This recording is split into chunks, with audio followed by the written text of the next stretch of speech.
106.1 Rock Radio, a great new band who just completed a fabulous tour with Matchbox 20 right across the UK. They're called Headway. That is from the debut EP called, quite aptly, The Start. Very pleased to say, joining us in the studio, Dave and Dave. In fact, it's the two Daves. Yeah, might have a comedy sketch show. Now, you recently completed that tour of the UK as guest to Matchbox 20, which was a great bill to be on because they were getting bigger and better all the time over the last few months here in the UK. Yeah, it's been amazing. To be honest, like probably the best tour we've ever done.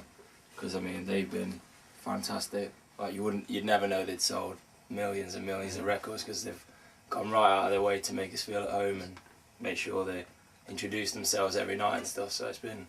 The whole crew and everyone, you know, it's been easy for us, you know, and we've just enjoyed being up there, playing the bigger stages at last. You know, it's been a proper thrill for us.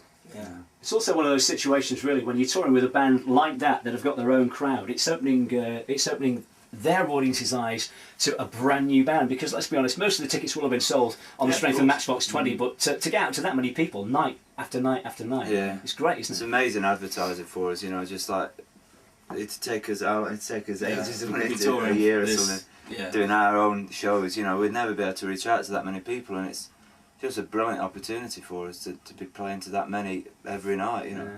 So many people have actually said to me that you are the best American band to come out of Nottingham, which I found quite bizarre. I mean, you know, Nottingham isn't renowned, apart from the likes of, say, Nottingham Rock City and some brilliant venues down there, it's not renowned for producing fine rock bands, is it? No, you're right.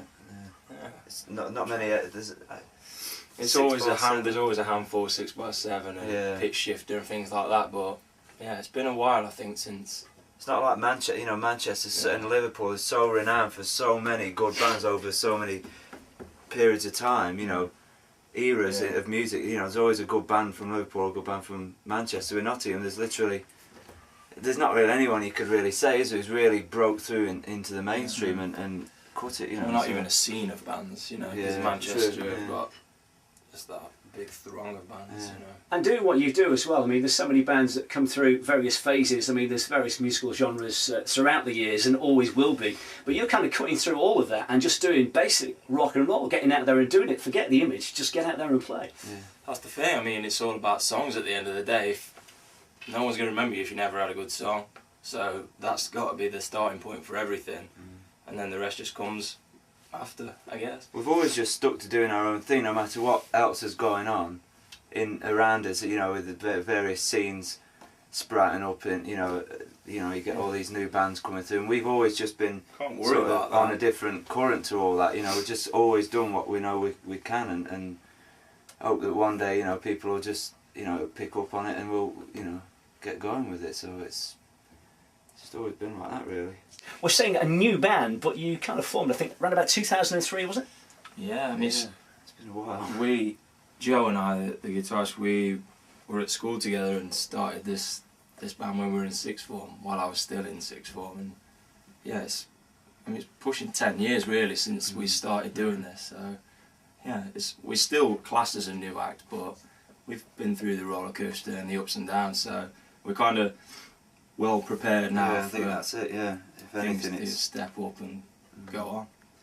Dave, I can't think why you're called Shaggy. It's a good job this is not TV, really. But if you've seen the Scooby-Doo movies, you'll know exactly what I'm talking about. Check out the MySpace website, by the way. Which, incidentally, in this day and age, with the advent of technologies we have nowadays, I mean, you can get out to so many people. Looking as of earlier today, you had practically 130,000 visits to the MySpace site, which is incredible, isn't it? Yeah. I mean, just since we've been doing this tour, the plays and things are, 1,500 plays a day now, and you realise that people after the show are going to take an interest and they're going to just go and check it out, and that's all you want really, because you hope that you can draw them in after that. It's amazing. It's such an easy way of keeping in touch with all your fans. Right, it makes it so much more accessible for people to come and, you know, just send you a message, and we'll get back to them, and you know, you sort of strike up almost like friendships. The whole thing is more personal, isn't it? It's brilliant. You know, it's the best way to do it as well. Makes it so much easier now to pick up. Everyone feels involved. Yeah.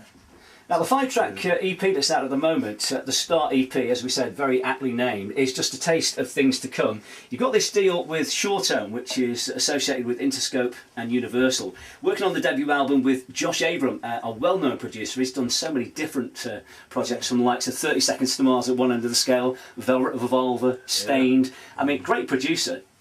I think people thought it was an odd choice for us when we first chose him, because he was just finishing up a Slayer record and things like that. So it's, you know, we're not quite. But I mean, he was the most passionate. The second we met him, we had quite a lot of meetings lined up with various producers, and the second we met him, we just went, "This is the guy. Like, he cares and he gets it." So yeah, he was the one. He did a great job, and like, yeah, we enjoyed every minute of that. So when can we expect to see that out in the shops? We've got fingers crossed for like autumn this year.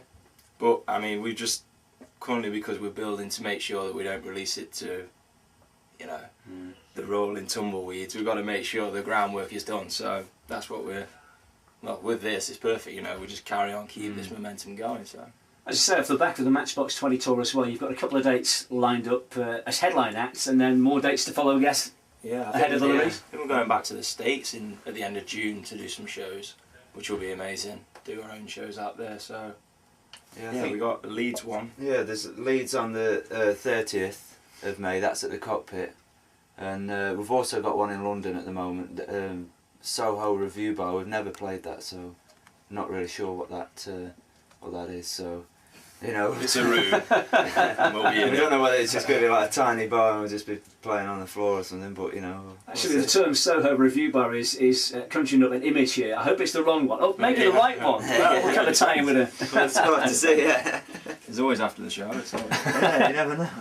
Yeah. Exactly. Well, all the best with the success of the EP, the album, the tour, world domination, which is just around the corner. Thanks for sparing the time to pop into 106.1 Rock Radio, and we'll look forward to seeing you again soon, guys. Okay, see you soon. Cheers.